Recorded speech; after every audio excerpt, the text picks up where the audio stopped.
Students, welcome to LGI online classes. I am Snehlata. तो बच्चों, पिछली वीडियो में हम लोगों ने एकार्थी शब्द के बारे में पढ़ा था। इस वीडियो में हम लोग देखेंगे समश्रुति भिन्नार्थक शब्द। तो इसमें भिन्नार्थक शब्दों के बारे में हम लोग चर्चा करेंगे। श्रुति सम भिन्नार्थक शब्द, तो इसके बारे में देखते हैं कि ये सबसे पहले तो ये जान लेते हैं कि ये श्रुति सम भिन्नार्थक शब्द क्या होते हैं। तो वे शब्द जो सुनने तथा लिखने में लगभग समान लगते हैं किंतु उनके अर्थ बहुत भिन्न होते हैं, श्रुति सम भिन्नार्थक शब्द कहलाते हैं। यानी कि जो लिखने और पढ़ने में तो एक जैसे लगते हैं परंतु क्या होते हैं, बिल्कुल ही एक दूसरे से भिन्न होते हैं। जैसे उदाहरण देखते हैं इसका। पहले तो अर्थ समझ लेते हैं। श्रुति सम भिन्नार्थक शब्द का मतलब होता है, श्रुति का मतलब सुनना, सम का मतलब समान और भिन्न का मतलब अलग। लेकिन सुनने में तो एक जैसे लगते हैं परंतु उनके अर्थ अलग होते हैं। देखो, जैसे लिखा है पत्ता, तो यहाँ पे हो गया किसी पेड़ पौधे का पत्ता, और पता तो किसी के रहने का पता। भिन्न अर्थ यानी कि सुनने में समान है, पत्ता और पता। तो यहाँ पे सुनने में एक जैसा लग रहा है परंतु दोनों के ही अर्थ अलग हैं। इसी तरह से और देखते हैं।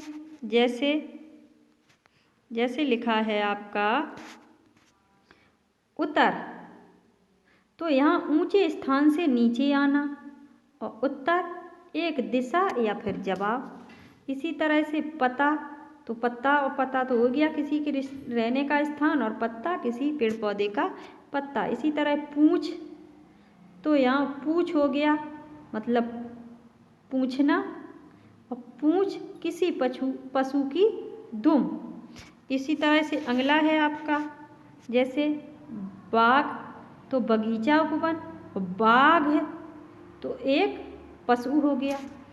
ये सभी शब्द सुनने में तो एक जैसे लग रहे हैं परंतु सब इनके अर्थ अलग अलग हैं। इसी तरह से समान तो बराबर, सामान सामग्री या पदार्थ, पवन तो वायु, पावन तो पवित्र हो गया।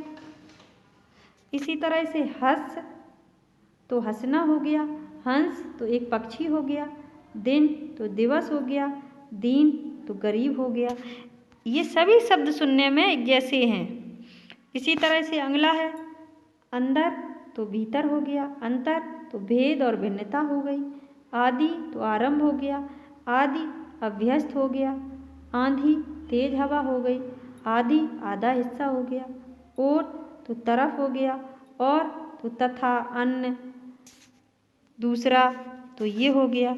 इसी तरह से और हैं, जैसे कढ़ाई, तो सुई धागे से कपड़े पर फूल पत्ती बनाना कढ़ाई हो गई, और कढ़ाई तो खाना बनाने वाले बर्तन हो गया।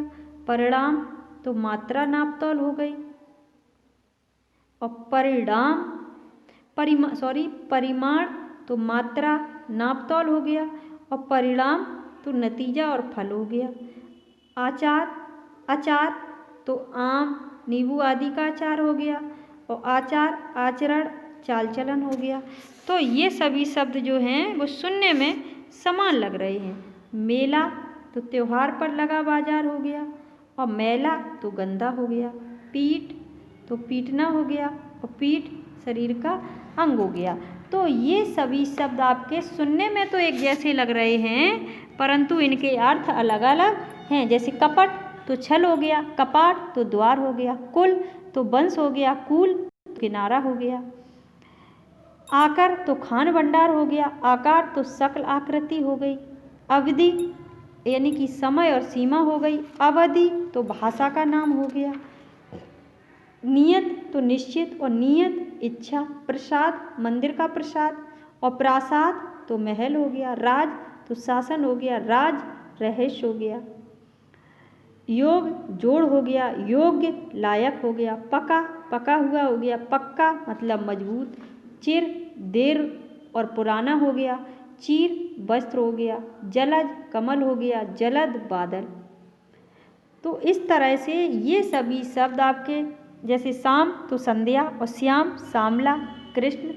तो यहाँ पे ये सभी शब्द सुनने में तो एक जैसे हैं परंतु इनके अर्थ अलग अलग हैं। तो ये सभी समश्रुति भिन्नार्थक शब्द हैं।